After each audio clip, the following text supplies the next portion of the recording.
Welcome, Dr. James Beckett, Sports Card Insights. Thanks sponsors, Topps, Upper Deck, Panini, Heritage Auctions, Huggins & Scott Auctions, Mike Stadium Sports Cards, Burbank Sports Cards, ComC.com, Beckett Media, Beckett Grading, Beckett Authentication. This is probably the last outtakes from That Seventies Card Show that John Keating has had. I was on the penultimate episode, which is the next to last episode. He was sunsetting and went through the 70s. I was episode 79. Then fittingly, the last episode is episode 80. I'm going to miss it. He really reminded me of some things I missed in the 70s. I was working pretty hard. I was hitting the hobby very hard in the 70s and even maybe more so in the 80s as I got into the business aspect of it. But John made it fun. One of the joys of doing this podcast is getting to make new friends. And John Keating has gone from new friend to old friend over the course of this. I'm going to miss his podcast, but hopefully he'll be continue to contribute in other ways. And I'll see him at the Nationals and maybe some other shows as we go. So I've made a friend there, and you can see from his asking me to be on his show, and I've had him on mine. We have a good rapport, and this is just some of what we talked about. It's his show, so he's asking questions, and he's always asked questions that are a little bit different than other people ask. Here it is. I hope you enjoy it, and if you see him at a card show, tell him thanks for the contribution to going deeper into the 70s and the cards of the 70s and what was going on in the culture. So, gonna miss it. I'm realizing the 70s were my favorite decade of collecting of all the decades. From my personal experience of collecting, my greatest and most favorite. I think the TCMA sets, they've been underappreciated. Not just financially underappreciated, because aesthetically they're not great. The paper stock is not great by today's standards, but they were a real contribution. Yeah, there was Fleer in the 70s. There was Don Russ in the 70s. There was Exograph in the 70s. All these players were around in the 70s. All hell didn't break loose until 1981. I always thought Fleer was the agitator with the lawsuits, but it seems like TCMA was the one that was poking the bear the most. I don't know whether that was their intention. I don't think they were poking the bear. I think they were trying to fly low under the radar. Initially, right? Initially, Topps had a near monopoly. And Topps was synonymous with cards in the 70s. All these other brands you're talking about, Topps had 90% market share. I don't even know if they thought TCMA was a nuisance or a competitor. They were putting out sets that Topps wouldn't have otherwise done, that were old timers. But when they started doing new players, that would be interesting. And the fact that it was only done 1 year, probably some cease and desist. Yeah, SSPC 75, 76. We know it to be 76, but 75 gets attached to it. It seems like they put out a full set, full color. It was a wonderful thing for them, considering every card with pictures were taken at Shea Stadium. So a stroke of luck there. They only had to be in one place, one stadium. They didn't have to run around even over to Yankee Stadium because the Yankees were playing in Shea in 75 and 74. That wasn't licensed by the players, or obviously it wasn't licensed by the league, was it? I don't think so. Again, we didn't regard it as a full rookie card kind of a set back in the day, to the extent rookie cards were considered. It was like a collector's set that just happened to be very large and comprehensive. Yeah, but it's interesting considering how the late 60s, there was a little baseball card war that had broken out between the Players Union and Topps or whatever. It's crazy how this thing got out there to begin with. The players or the league were not involved in any kind of lawsuits from what I gather from TCMA, but Topps did engage them with a cease and desist, as you say. And it was pretty much of a sweetheart deal, wouldn't you say? Sell out your inventory and just don't do it again, that kind of thing, slap on the wrist. Probably, but in the overall scheme of things, I don't think it was that huge in terms of what they printed. On the other hand, there's this dance in the legal arena of these copyright, I won't say infringers, but when you're in the gray area, Topps, I don't think wanted to run the risk of getting a ruling that would be more expansive in a way that said, hey, what they're doing is okay up to this point. Instead, they could just threaten them as the big person and say, hey, sell it out and don't do it anymore and keep making your minor league sets. Yeah, let's talk about the first time you became aware of TCMA. It was a small community, obviously, the collecting community. Do you know the players involved in making these sets prior to the sets coming out? I didn't meet Tom Collier and Mike Ehrenstein until probably 75. Okay. Because I was in Texas. But when I moved up to Ohio and started hitting the New York shows and up and down the East Coast and in the Midwest, I met those guys, and the sets were way more prevalent in their areas. I didn't see much in Texas. Again, in 73, 74, 75, but by 75, yeah. They just look different. They didn't look different better, but they look different for somebody that wanted to have everything, which I did.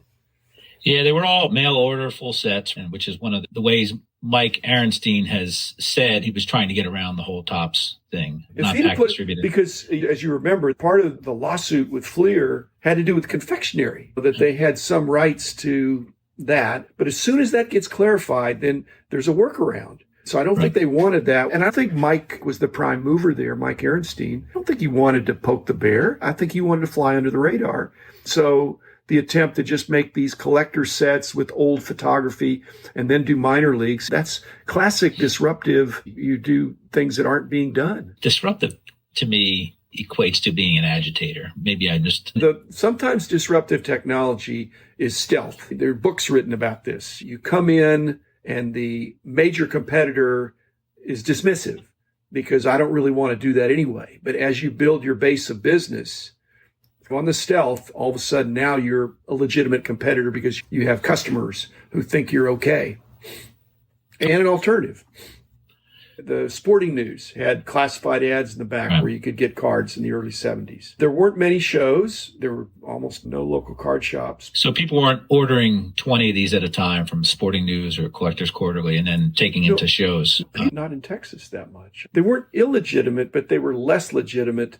People really were focused on older cards in the 70s, especially the early 70s. Could have been on somebody's table, but it would have been overlooked.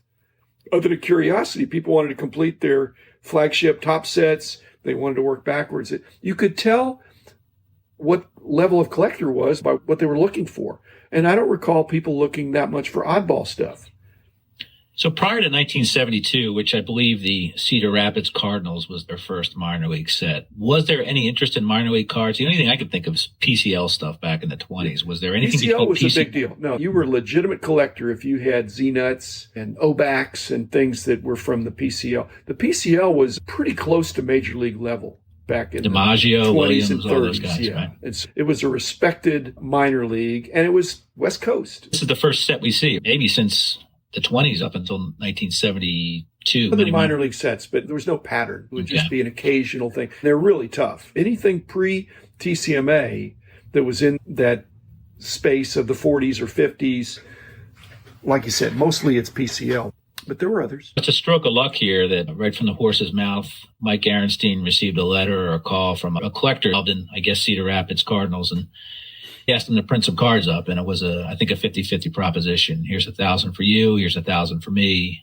It makes you wonder, without that call, would the rest of the TCMA legacy be built on the same foundation? He had already been doing these old-timers kind of things, and I think he had some photographic understanding or ability. He was a savvy guy in a lot of ways, but all of his sets before that Cedar Rapids were taking existing art. Right. Whereas Cedar Rapids, you got to hire a photographer, go out there, take reasonable pictures, which aren't so great in some cases, and make sure you know who. In all the sets that he had done before were recognizable players for purists, players that actually played in the big leagues. Cedar Rapids, so there was a lot more work involved. And his minor league sets got better and better, but they never got up to the level where you'd say, hey, I'm confusing this with a Topps card. So you're still setting up in the shows in the late 70s. Are any of these on your table, or you just have all the true vintage stuff, 60s, 50s, and beyond, right? Nobody's caring about this stuff at the shows? If you went to a huge show, there'd be somebody that had them, but they weren't doing blockbuster business. It would be like Denny, my publishing close friend who had this distribution business. He had all the minor league sets, and he put them on his table. He sold plastic sheets. So it was stuff that you could easily replenish. He was tight with Mike Arenstein, and he'd be one of the distributors. So you never saw just one set. This was another marketing, not a blunder, but if you could walk up to a table and you only have one table out of 100 at the show, but they have 10 of every set, it doesn't make you think, hey, I better get this now because it's really going up in value. And nobody was cherry picking the Ripkins or the Hendersons or anything like that. It just looked like those are just homemade sets. They're a step above that, but fully respected. Do you think it was more of a regional thing? Like, I can't imagine Ryan Sandberg's card having any interest, Reading Phillies card at the time, any interest beyond anybody in the Philadelphia area. Or I think, again, what you said for the Cedar Rapids, the concept probably was pretty similar for all those sets. I think probably half the sets they produced, which could have been 1,000 or 2,000 total sets, I think half of them stayed in the geographic area, right, were marketed either on a card night for the team. I don't know that it was paying for rights as much as half the sets went there. And the other half could have gone anywhere, and they went to distributors or in their various publications to sell them one at a time. But they were only going for a few bucks. It's crazy. I'm a big fan of the sets that depict the older stuff. I have no interest really in the minor league sets. Obviously, there's players out there that people love, Hall of Famers. But the 50s, the 60s, I have those sets, and I appreciate them now. And I think now there's an appreciation that wasn't in previous decades. For the TCMA sets, I think they're still not fully appreciated. Sets. Rich Klein, or many people have a 20, 25, 30-year rule that things come in vogue when you come back and reflect on your childhood as somebody with disposable income. But it's like the window's closed for TCMA, and they never really went up. Notable exceptions for a few enduring superstars where there's a chase for that. But for the average non-star player from TCMA, if you wanted to corner the market for somebody's cards, you'd have trouble because there's just not that many out there. There's just not enough demand other than for the big stars. But if there ever were to be bigger demand, there's not enough to go around, and the price could go way up.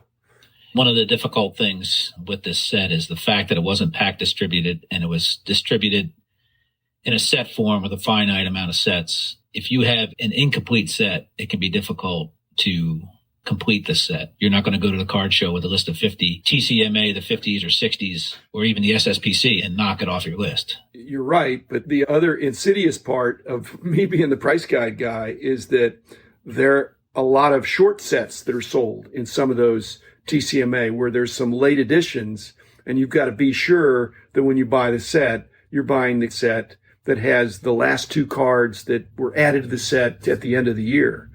So talking about the team cards there? Because I know you and Rich kind of talked about that, little 5x7s. No, I'm talking about in the late 70s. They're in 77, 78, 79. There are occasionally some players that were traded and removed, or they were traded in and added to the set because the team wanted the full representation.